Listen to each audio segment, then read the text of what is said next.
Praise the lord. Welcome to journey with Jesus.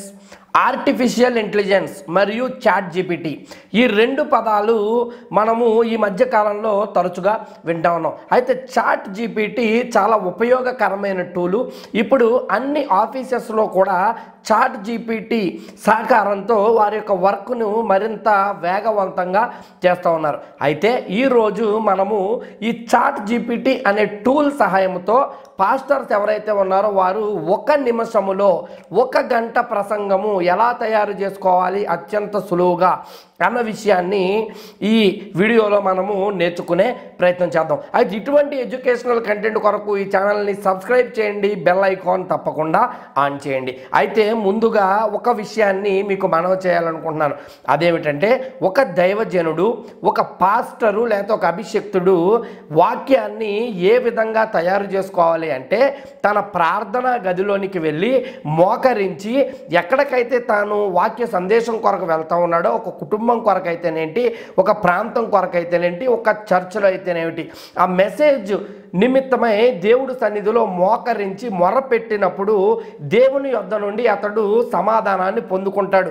మొదటిగా ఏ ప్రసంగం చేయాలో ఆ ఐడియాని దేవుడు అతనికి ఇవ్వటం జరుగుతుంది. తర్వాత ప్రార్థనాపూర్వకంగా దాన్ని డెవలప్ చేసుకుని ఆ వాక్య పరిచర్య చేయడానికి అతడు ముందుకు వెళ్ళాలి. ఇది పాటించవలసిన క్రమం. అయితే విషయాన్ని జాగ్రత్తగా అర్థం చేసుకోండి. ఇప్పుడు కనుక మనం ఎక్కడికన్నా వాక్య పరిచర్య చేయడానికి వెళ్తున్నాం, దేవుడి మీద ఎందుకు ఆధారపడాలి అంటే, ఆ ప్రాంతంలో ఏ ఆత్మ పనిచేస్తుందో మనకు తెలీదు, దేవుడికే తెలుసు. అలాగే ఆ ప్రాంతంలో మనము చెబుతున్న మెసేజ్ వినటానికి వచ్చేవాళ్ళు ఎవరెవరు ఏ సమస్యలతో ఉన్నారో, ఏ భారాలతో ఉన్నారో, లేకపోతే వారి పరిస్థితులు ఎట్లా ఉన్నాయో మనకు తెలీదు, దేవుడికి తెలుసు. కాబట్టి ప్రార్థనాపూర్వకంగా సిద్ధపడినప్పుడు ఆయన దానికి తగ్గ వాక్యాన్ని మనకిచ్చి మనల్ని ఎక్విప్ చేసి పంపిస్తాడు. ఇది ఒక దైవజనుడు వాక్య పరిచర్యకు ముందు పాటించవలసిన పద్ధతి.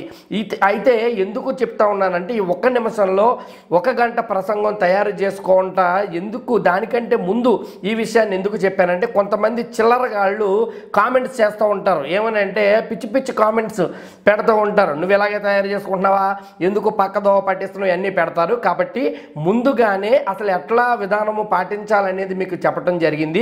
అయితే ఇప్పుడు నేను చెబుతున్న ఈ టూల్ ఏంటంటే, ఎప్పుడన్నా అత్యవసర పరిస్థితి వచ్చినప్పుడు, మరీ ముఖ్యంగా కొత్తగా దేవుడి సేవలోకి వచ్చిన వారికి ఉపయోగకరంగా ఉంటుంది అన్న సదుద్దేశంతో మాత్రమే దీనిని చెప్పడం జరుగుతుంది. అయితే గమనించండి ప్రియులారా, చాట్ జీపీటీతో ఎట్లా ప్రసంగాన్ని తయారు చేసుకోవాలో మనం చూద్దాం. ఒకసారి ల్యాప్టాప్ స్క్రీన్ పైన మీరు చూసినట్లయితే ఇక్కడ గూగుల్లో చాట్ జీపీటీ అని మీరు టైప్ చేయండి. టైప్ చేసిన తర్వాత లాగిన్ వస్తుంది. లాగిన్ అయి లోపలికి వెళ్ళిన తర్వాత చాట్ జీపీటీ ఈ యొక్క ఇంటర్ఫేస్ మీకు కనిపిస్తుంది.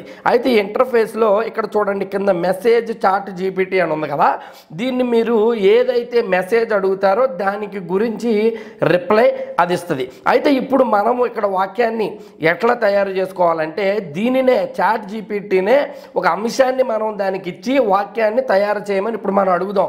మీ ముందు చేస్తూ ఉన్నాను, ఇదంతా స్క్రీన్ పైన చూడండి. నేను ఇక్కడ టైప్ చేస్తూ ఉన్నాను, right Bible sermon on Matthew chapter 1. ఇక్కడ నేను ఏం చెప్పానంటే, బైబిల్ సెర్మన్ ఒకటి, బైబిల్ ప్రసంగం ఒకటి, మాథ్యూ చాప్టర్ 1 మీద నాకు ఇమ్మని చాట్ జీపీటీని అడుగుతున్నా. నేను టైప్ చేసా, right Bible sermon on Matthew chapter 1 అని టైప్ చేసి ఎంటర్ కొట్టాను. ఇప్పుడు చూడండి, అది ఇక జనరేట్ చేస్తూనే ఉంటుంది. గమనించండి, ద జీనాలజీ ఆఫ్ గ్రేస్, ఇక్కడ గమనించండి, పవర్ ఆఫ్ జీనాలజీ అని, ఇంక్లూజన్ ఆఫ్ ఇంపర్ఫెక్ట్ యాన్సెస్టర్స్ అని, సింబాలిక్ నెంబర్ 14 అని, ఫుల్ఫిల్మెంట్ ఆఫ్ ప్రొఫెసీస్ అని, గాడ్ సోవర్నిటీ ఓవర్ హిస్టరీ అని, కంక్లూజన్ అని. చూసారా, ఈ ప్రసంగం మొత్తాన్ని మనం నేను ఒక ప్రాంప్ట్ ఇచ్చాను, నాకు మత్తయి సువార్త చాప్టర్ 1 మీద ప్రసంగం తయారు చేసి ఇవ్వంటే ఇది తయారు చేసింది. అయితే మీకు ఇది సరిపోలేదంటే ప్లీజ్ గివ్ మోర్ రెఫరెన్సెస్ అని ఇక్కడ టైప్ చేయండి.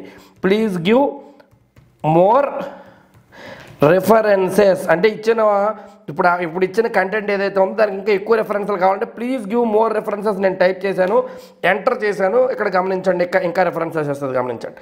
అయ్యో చూడండి, వాక్యానికి సంబంధించిన రెఫరెన్సెస్, వాక్య భాగాలు, క్రాస్ రెఫరెన్సెస్ అవన్నీ కూడా దాని అంతటా అదే మీకు జనరేట్ చేస్తూ ఉంది. ఇన్ని రెఫరెన్సులు మీకు యాక్చువల్గా చెప్పడానికి అవసరం లేదు, కానీ కొన్ని అయితే సరిపోతాయి.